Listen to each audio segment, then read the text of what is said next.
कि सभी जनों के राम राम। और आज है 24, समय है 10।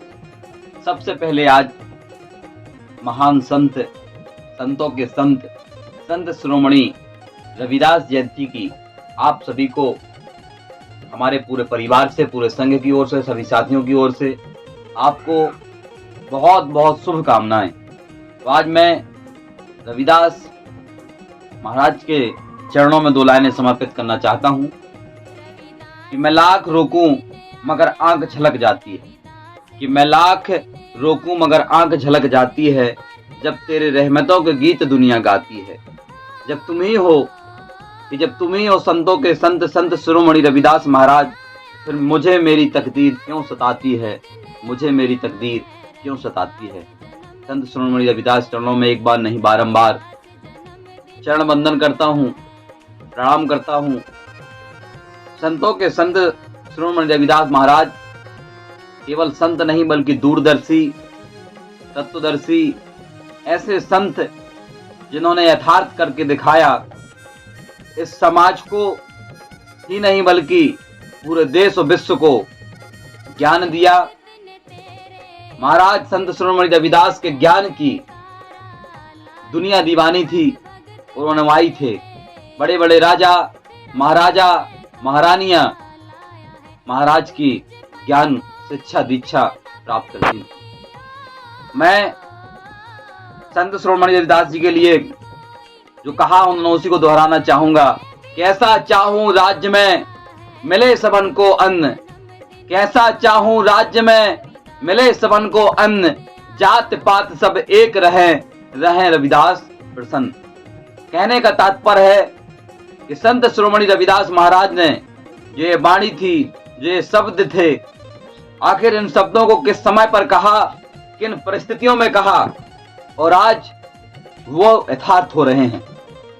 संत शिरोमणि रविदास जी ने जो कहा कि ऐसा चाहूं राज्य में, उन्होंने चाहा कि ऐसा मैं चाहता हूं कि ऐसा चाहूं राज्य में सबको मिले अन्न, कि सभी को भोजन पानी मिले, सबकी व्यवस्था हो, तो सब एक साथ मिल करके रहें।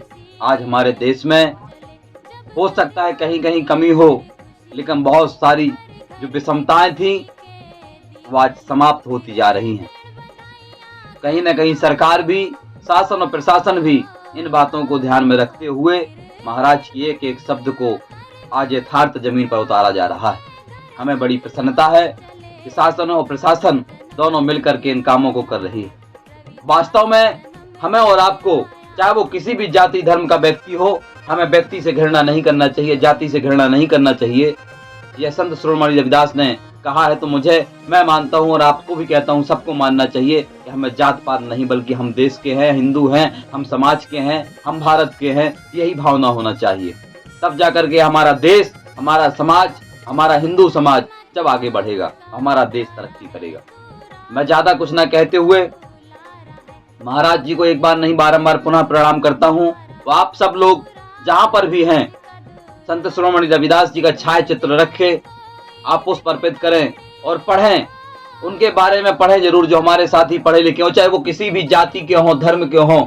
आप एक बार संत शिरोमणि महाराज उनको पढ़िए, उनकी जीवन गाथा को पढ़िए, कैसे उन्होंने संघर्ष किया, कैसे उन्होंने ज्ञान की प्राप्ति हुई, कैसे उन्होंने अपने ज्ञान को एक अगरबत्ती की तरह उनको फैलाया है। उस ज्ञान को आप लोग पढ़िए, समझिए, तब आप संत शिरोमणि रविदास जी को समझ पाएंगे, उनकी विचारों को समझ पाएंगे, उनका जो संकल्प है, उनका जो मिशन था, उनका जो लक्ष्य था, उसको आप समझ पाएंगे। उनके जीवन चरित्र है, उनके आधारों पर जो उन्होंने बताए हैं, उनके आधार पर हम और आप चल सकेंगे। तो आप पढ़िए जरूर।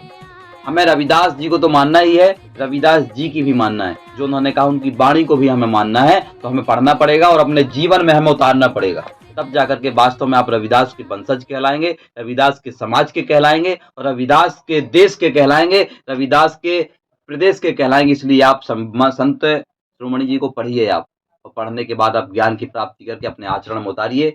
ज्यादा कुछ न कहते हुए यहीं पर हम आज विराम देते हैं। फिर से संत शिरोमणि रविदास जी के चरणों में बारंबार प्रणाम करता हूँ, नमन करता हूँ। सभी जनों को फिर से राम राम, धन्यवाद।